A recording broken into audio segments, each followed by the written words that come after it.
Bismillahirrahmanirrahim. Assalamualaikum warahmatullahi wabarakatuh. Pemirsa yang dirahmati Allah, marilah kita simak ceramah dari Gus Bahad dengan tema Kenapa ketika irit uang malah sedikit? Sebelumnya marilah kita bersolawat terlebih dahulu. Allahumma sholli ala Sayyidina Muhammad wa ala ali Sayyidina Muhammad. Selamat menyaksikan. Saya pernah dicium sama orang miskin yang akut miskin betul. Itu tak ajarin, Anda ini lebih hebat ketimbang orang-orang kaya. Misalnya gini, misalnya ada komunitas rektor atau kiai besar. Saya ini kata orang banyak termasuk kiai besar. Mungkin kalau pinjam uang itu karena mau beli mobil, aksesoris mobil, karena kita kiai tok atau rektor atau orang-orang tok. Kalau sesama orang miskin itu pinjem-pinjemannya itu urusan beras, itu urusan nyawa. Tren mana? Menyelamatkan nyawa sama aksesoris mobil? Nyawa. Jadi pahala kamu pasti lebih besar itu. Itu senangnya jadi orang miskin terus keterusan sampai sekarang. Oh itu, lo coba kalau menteri sama menteri, rektor sama rektor, kira-kira pinjamannya apa Pak Arso? Kan kalau mau beli mobil atau mau umroh VIP, pokoknya yang keren-keren. Kalau orang miskin pinjam kan apa? Makan kan? Beras kan? Makanya kalau yang sedang miskin monggo lah, kalau ingin teruskan. Maksud saya Islam itu seenak itu, Islam itu segampang itu. Sudahlah yang sedang miskin ya keren, karena sekali sosial itu urusannya apa? Nyawa. Tapi kalau miskin semua ya Indonesia bisa tutup kan.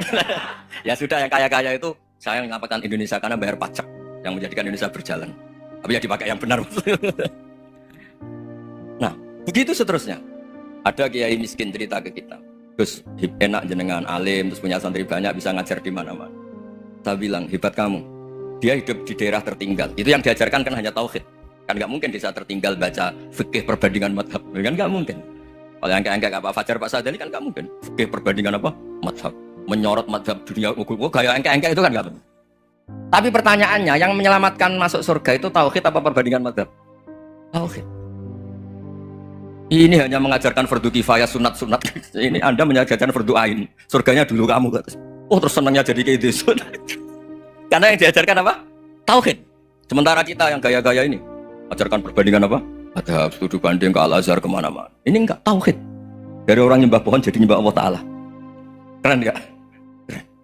Jadi terus kiai desa sama saya senangnya bukan mereka, karena tak bela. Tapi ada yang agak kurang ajar, tanya saya. Kalau itu hebat kenapa Gus gak mau jadi kiai desa? Waduh. Wah ya repot kalau pertanyaan.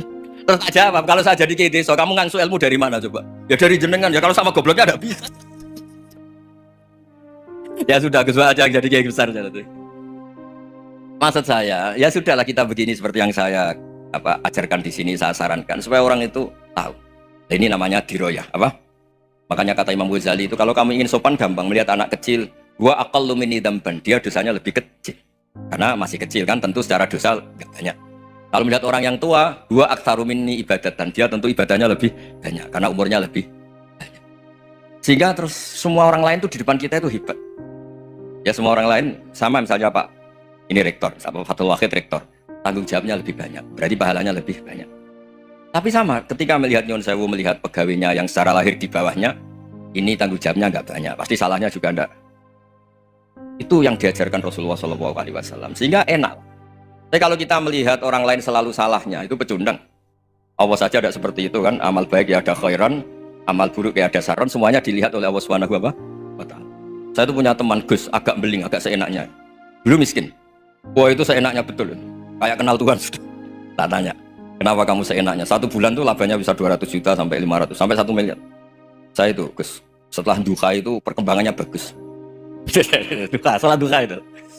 Saya pernah miskin, kan kata, ingka rezeki fisama, wa ingka anak qalilan, ya kalau fisama fa'anzilu, terus wa ingka anak qalilan fakasirhu, kalau sedikit, perbanyak. Ini trennya sudah benar semua. Nah, wa ingka ya, haroman, fatohiru, kalau haram yang kau sucikan. Makanya saya seenaknya kalau qalilan sudah fakasiru, paling trennya yang nggak benar juga fatohiru kata. Dia yakin kalau yang nggak benar-benar sudah disucikan Allah, karena yang lain-lain sudah dari miskin sudah kaya, qalilan sudah fakasiru, paling yang haroman juga sudah fatohiru gitu. Tak tanya, kamu kok tahu? Polanya sudah ada Gus, karena yang qalilan. Kamu sembrono sama Tuhan kok begitu kan? Tapi apapun itu seneng saya. Seneng saya sering salat ya, makanya saya mohon yang sekarang miskin, sedang miskin itu ya tidak usah nyesal banget-banget. Kalau ingin kaya monggo lah, namanya orang juga ingin. Tapi Anda harus bangga. Sosial antar kalian adalah urusan nyawa dan itu pahalanya luar biasa. Supaya kita, nah yang kaya-kaya juga boleh GR lah, karena pembayar pajak. Dan itu bisa menyelamatkan apa? Indonesia Raya. Begitu seterusnya. Itu yang diajarkan Nabi, antawadhu hatta la yabghiya ahadun ala ahadin. Kamu semua harus tawadhu sehingga antar kalian tidak saling tidak sopan, tidak saling liar, tidak saling mendolimi. Termasuk tadi sikap gak jelas tadi. Orang dolim yang sekarang dolim bisa saja tobat, yang sekarang soleh bisa saja nanti. Semuanya tuh mungkin. Kita diajari ya muqallibal qulub tsabbit qalbi ala dinik. Jadi keliru kalau kita dalam banyak hal harus tegas, gak mesti. Al halalu bayyinun wal haramu bayyinun. Tapi ada wa bainahuma umurun mustabihat. Ada yang wilayahnya itu abu-abu. Misalnya ada perempuan cantik, misalnya contoh paling gampang. Kalau kamu ajari secara serius, kamu bisa aja tergoda jadi fitnah. Tapi kalau orang soleh gak berani ngajarin, kemudian digunakan orang fasik, malah menjadi orang nakal, kita juga tanggung jawab. Kamu mau tegas gimana? Wilayahnya sama-sama mungkin. Wilayahnya sama-sama mungkin. Yang dekat pejabat mungkin terkontaminasi KKN. Tapi kalau pejabat gak dekati orang soleh, punya perilaku yang gak soleh, yang repot juga Indonesia kan? Nah hal-hal seperti itu kita tidak perlu ngambil sikap. Maksudnya gak usah ngambil sikap, ya kita buktikan kalau milih satu madzhab, kita buktikan semuanya lebih baik, semuanya lebih bermanfaat, semuanya lebih berperadaban. Karena gak bisa dihindari wa bainahuma. Termasuk nyuwun sewu, saya mohon maaf sama mulai Pak Harso, Pak Lutfi sampai Pak Fathul Wahid. Saya ini termasuk kiai yang gak suka dekat sama orang-orang top. Bukan karena hasud. Memang konstitusi kiai harus gitu lah, tamud dan na'inaika. Kenal orang lebih tinggi itu kan resiko. Misalnya saya kiai desa, mungkin punya keri tua sudah seneng, punya kijang tua sudah seneng. Gara-gara kenal Pak Wahid naik Camry, waduh kok saya kalah itu. Kenal orang itu kan resiko. Mungkin dosen-dosen sini kalau kenal saya di Rembang juga resiko. Di sini gak ada cium tangan, biasa dosen, wah gak enak jadi dosen. Jadi memang harus dibatasin. Sekiranya mungkin orang itu, karena latamud dan kamu jangan sering melihat orang lain yang mungkin secara lahir dapat nikmat yang lebih tinggi dibanding Anda. Kalau kamu gak bisa ngelola hati Anda bisa hasut, Anda bisa dengki. Paling tidak Anda bisa ada syukur. Saya itu sering didolani pejabat. Juga sering melihat pejabat di TV-TV. Naik mobil aja ada yang naikkan. Bahkan kalau wudhu itu anduk aja ada yang bawa.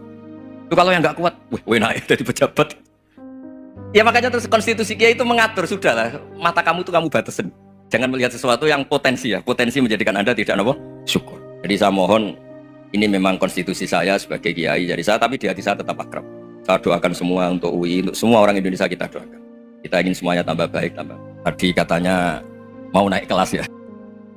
Kalau naik kelas dari rumah saya niatkan mari mengkaji diroyah. Diroyah itu melogikakan riwayat.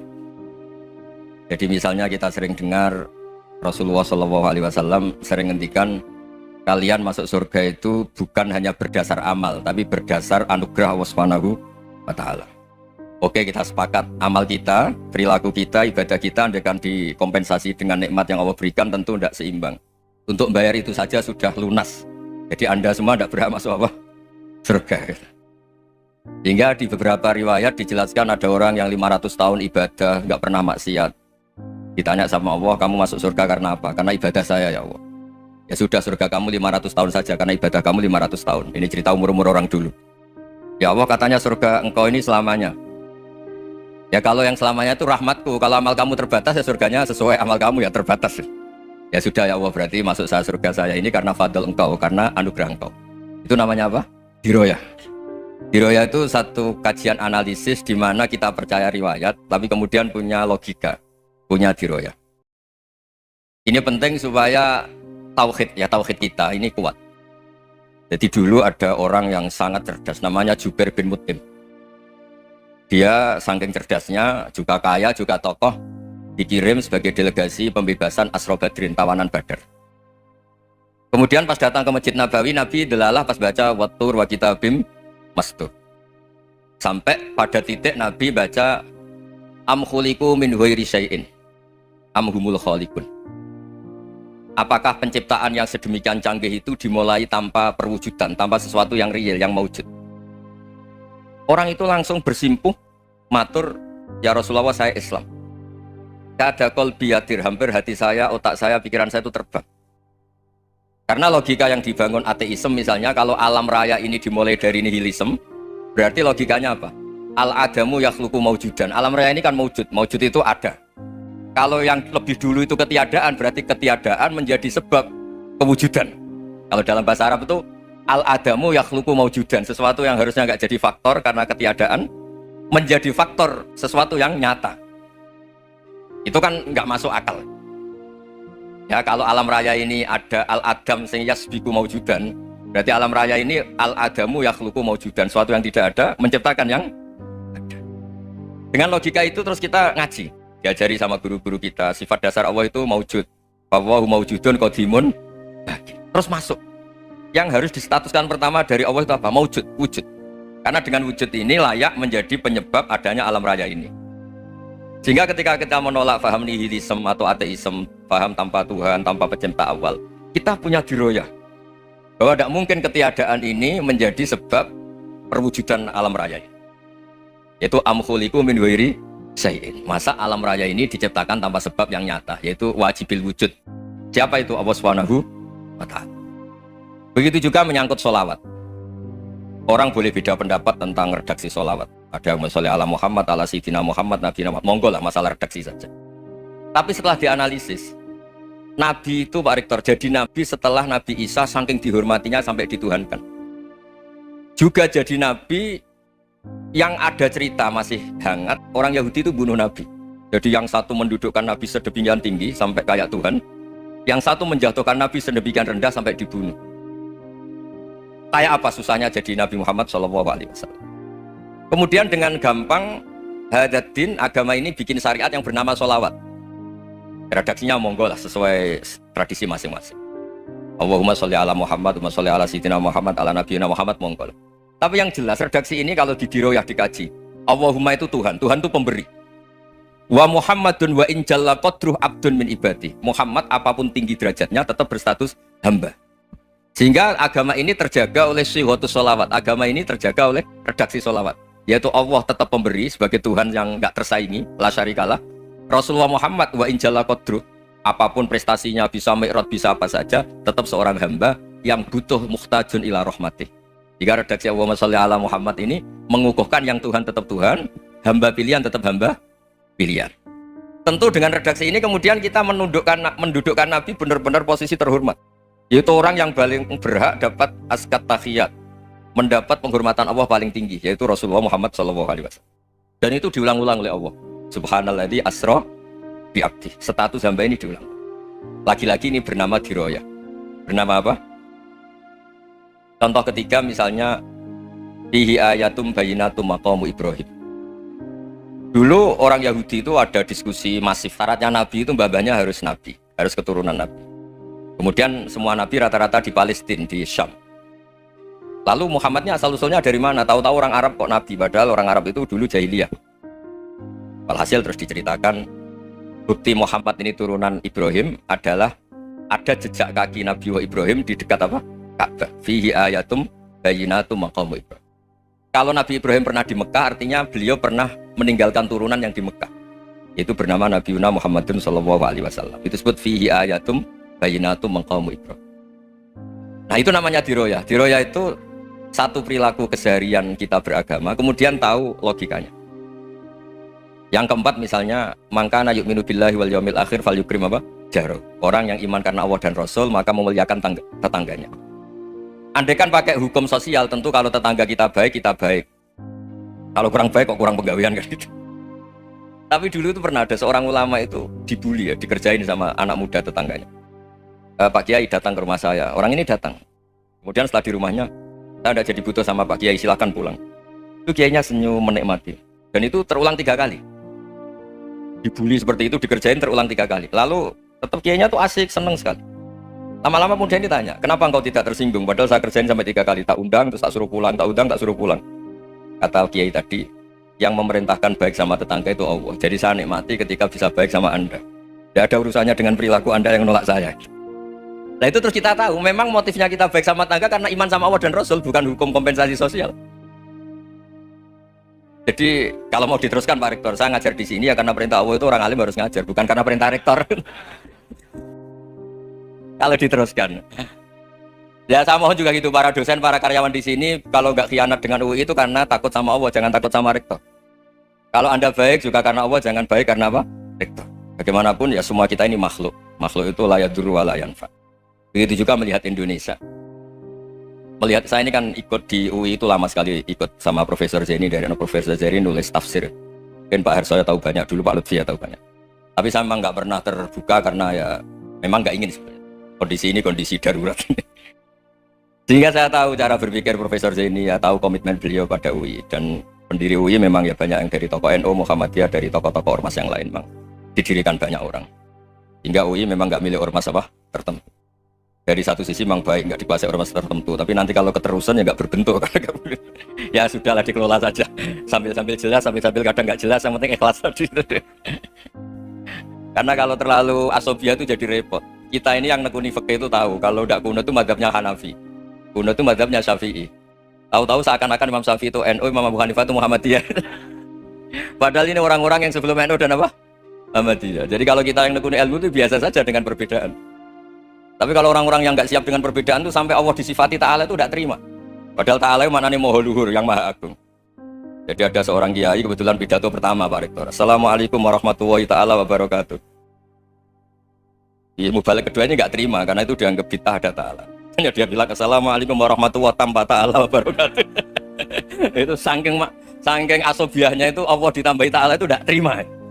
Padahal Ta'ala itu maknanya Maha Agung. Nah itu kan jadi repot kalau asobiah gitu. Kalau kita ngadepi perbedaan itu biasa saja. Karena kita mungkin bacanya banyak, lihat hal-hal seperti itu ya. Berkuahnya nggak jelas itu menjadi orang tuh bijak. Ini sekarang nakal, jangan-jangan nanti jadi orang baik. Yang sekarang baik, jangan-jangan suatu saat jadi tidak baik. Semua orang introspeksi. Nggak ada jaminan kalau kita sekarang baik akan baik terus. Nggak ada jaminan kalau kita sekarang buruk akan buruk terus. Sehingga terus banyak kiai-kiai bijak itu memang lahirnya nggak tegas. Tapi nggak tegas itu yang menjadikan bijak. Karena sama-sama mungkin. Itu yang disebut laisa laka minal amri syai'un aw yatuba alaihim aw yu'adzibum. Itu tidak wilayah kamu. Ketika Allah mengomentari orang munafik juga wa yu'adzibal munafiqina insya'a aw yatub. Bisa saja ada yang disiksa, bisa saja ada yang dikasih tobat. Karena pola yang kita analisis itu semuanya menurut kita. Bukan menurut kemaslahatan orang apa? Saya punya sekian contoh cerita. Orang yang sowan kiai baik-baik, mungkin bawa gula atau salam damla, tidak tahu lah. Tidak mesti jadi wali. Tapi Kali Jogo yang kenal Sunan Bonang itu kenalnya itu karena ingin begal. Malah jadi wali.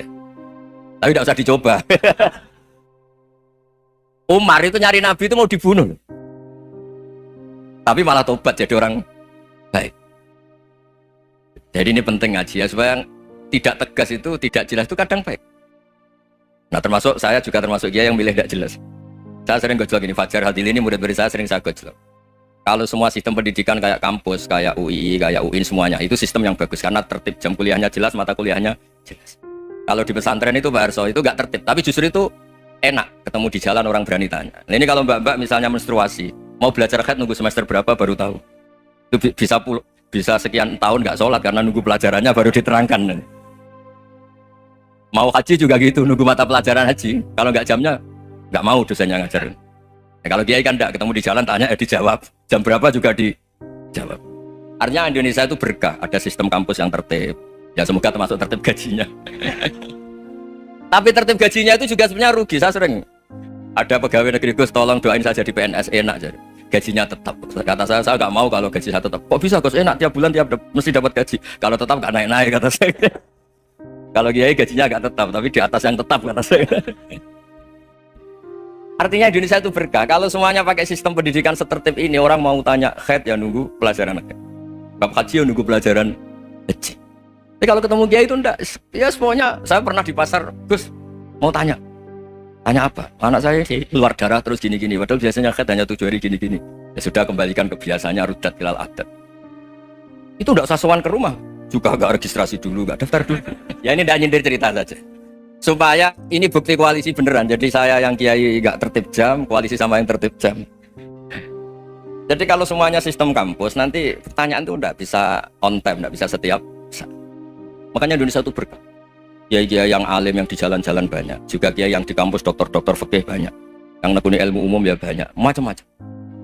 Itu masalah itu kalau saling mengadili itu baru masalah. Misalnya kiai ngeluh nggak enak jadi kiai, tidak punya gaji tetap, yang dosen ngeluh nggak dicium tangannya. Karena memang unik Indonesia itu. Kalau guru fikih kok dosen itu tetap nggak dicium tangannya. Karena pikirannya anak-anak itu, wong sudah bayar suruh nyium. Itu kayak di alam sadar tuh gitu. Kalau kiai itu kan anak-anak gak bayar itu. Ya opanya cium tangan itu. Makanya kalau kiai tidak keramat bisa mati karena cium tangannya doang. Bisa mati itu kiainya. Ya ini cerita. Supaya saling menghormati saling dulu itu perbedaan itu urusan sudut pandang. Ya saya ulang lagi, perbedaan itu sudut. Allah yang Tuhan saja sering didebat sama nabi-nabinya. Karena urusan sudut pandang apa? Saya beri contoh ya. Suatu saat Khalilur Rahman Ibrahim itu saatnya meninggal sama Allah, Israel disuruh. Itu Ibrahim saatnya meninggal, ambil nyawanya. Setelah datang ke Ibrahim, ya Khalilur Rahman Ibrahim, saya disuruh nyabut nyawa Anda. Itu Israel dipaksa mikir sama Ibrahim. Hal ra'aita khalilan yumitu khalilah. Kamu tahu orang yang mencintai kemudian bunuh yang dicintai. Itu logika agak benar. Akhirnya Israel kan gak biasa debat, kan gak dilatih debat, gak pernah ikut lomba UI debat ilmiah. Dia taunya nyambut nyawa aja. Kembali ke Allah. Ya Allah, kata Ibrahim, hal ra'aita khalilan yumitu khalilah. Masa kekasih bunuh yang dicintai ya. Tapi kata Allah santai. Bilang ke Ibrahim, hal ra'aita habiban yakrahu ayyalqa habibah. Masa katanya dia cinta saya, kemudian ketemu saya tidak berani. Israel mater lagi. Logikanya gini, Ibrahim, masa yang dicintai sama yang ketemu yang dicintai nggak berani? Ya udah ketemu aja. Katanya yang meninggal itu. Artinya kamu bisa saja GR tidak mati-mati karena merasa dicintai, atau ingin mati karena mencintai. Nah, maksud saya hal-hal seperti ini orang UI pasti nggak jelas. Katanya cinta Allah suruh mati ya nggak mau. Nggak jelas kan? Dibilang nggak cinta juga nggak mau. Tapi dibilang cinta kalau ukurannya mati juga nggak. Nah, tapi dalam banyak hal nggak jelas itu penting, Pak. Penting sekali. Buatan guyon. Saya beri contoh sekian ilmiah, nggak jelas itu penting. Rasulullah SAW itu dalam banyak hal itu disuruh Allah, memang disuruh supaya ngambil sikap seperti itu. Karena Allah itu punya otoritas penuh untuk bikin orang itu baik atau tidak baik. Wahsy itu yang membunuh Sayyid Hamzah, orang paling dicintai Nabi di antara yang dicintai Nabi. Qatalahu Wahsyun, dibunuh oleh Wahsy. Nabi secara basarnya itu nggak suka sama Wahsy.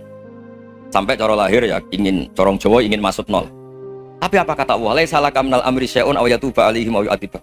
Itu tidak wilayah kamu Muhammad. Malah Wahsy dikasih tobat sama Allah. Khalid bin Walid itu perang Uhud kalah itu karena ide brilian Khalid bin Walid. Pas itu masih panglima kafir. Yaitu pura-pura kalah, ghanimah dilepas, sahabat turun, pasukannya naik, walhasil orang Islam kalah.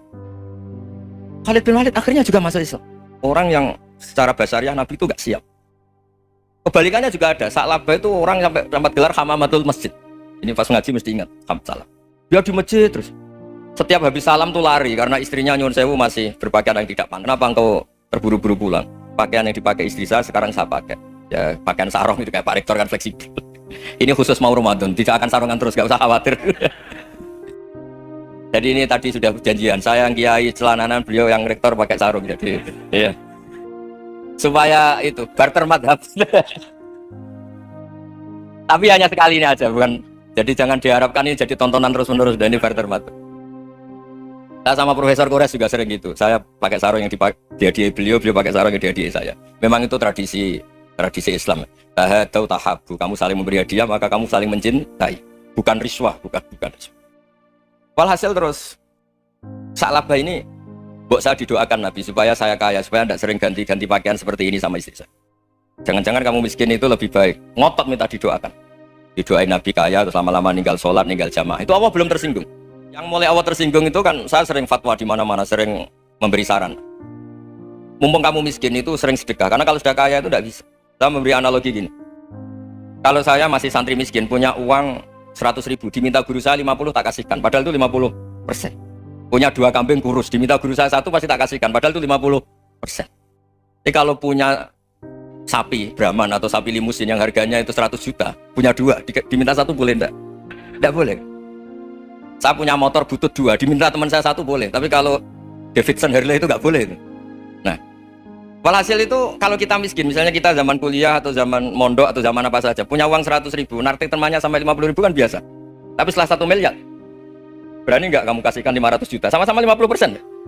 Enggak kan? Nah Sa'labah gitu, ketika zakat masih per 40 kambing 1 kambing itu sebenarnya kan masih ringan. 41, 82. Kambingnya itu sudah mabenal jabalen.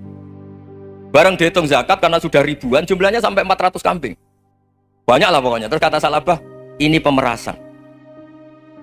Karena jumlahnya besar. Allah tersinggung karena nabinya dianggap narik zakat itu dianggap khoros, dianggap pemeras.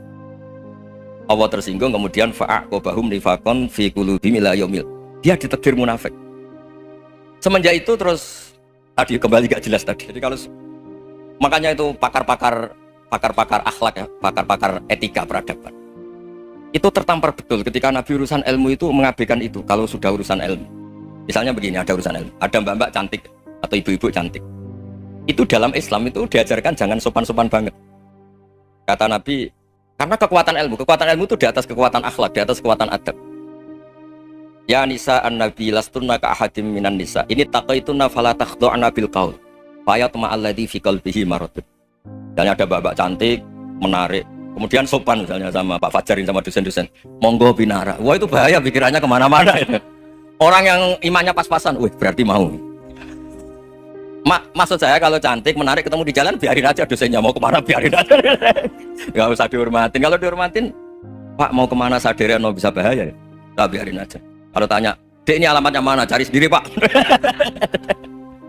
Karena hanya dengan cara itu, si Pak dosen ini gak kepikiran. Gak ada orang suka orang kedus itu gak akan. Tinggal sudah cantik, sopan. Wah bisa pikirannya macam-macam. Itu ilmu. Fala takhdu'na bil qaul. Kamu jangan terlalu lirih kalau ngomong. Fayat ma'alladzi fi qalbi maradun. Orang yang pikirannya masih kotor pasti berpikir yang negatif. Anda mungkin demi sopan sama dosen Anda. Tapi sejauh mana dosen Anda juga berpikir positif? Itu kan uji iman sama uji nyali. Nah, sama pejabat yang sopan sama kiai mungkin punya Alphard, punya Robicon, punya terus bawa uang banyak. Terus sama kiai cium tangan hormat. Jangan-jangan kiainya yang pikirannya macam-macam. Ini berarti bisa jadi muhibbin potensial misalnya.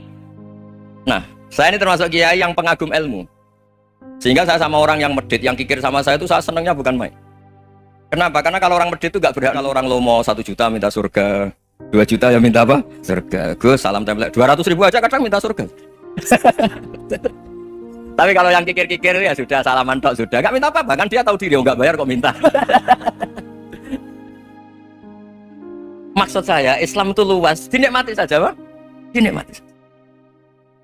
Nah itu diroya, maksudnya itu diroya. Diroya itu kamu tahu aturan Islam itu kamu harus yakin khairihi wa syarrihi minallah. Semua itu ujian, tapi kemudian dikaji. Makanya saya ini termasuk pengagum Imam Syafi'i. Imam Syafi'i itu dikasih tahu. Tadi orang yang di depan engkau cium tangan hormat itu di luar ngomong-ngomong, ngata-ngatain Anda. Imam Syafi'i tertawa-tawa sowan. Loh, Anda ini dikata-katain di luar kok. Kok tidak kamu anggap munafik malah tertawa. Berarti saya wibawa, di depan saya nggak berani. Dianggap enteng saja.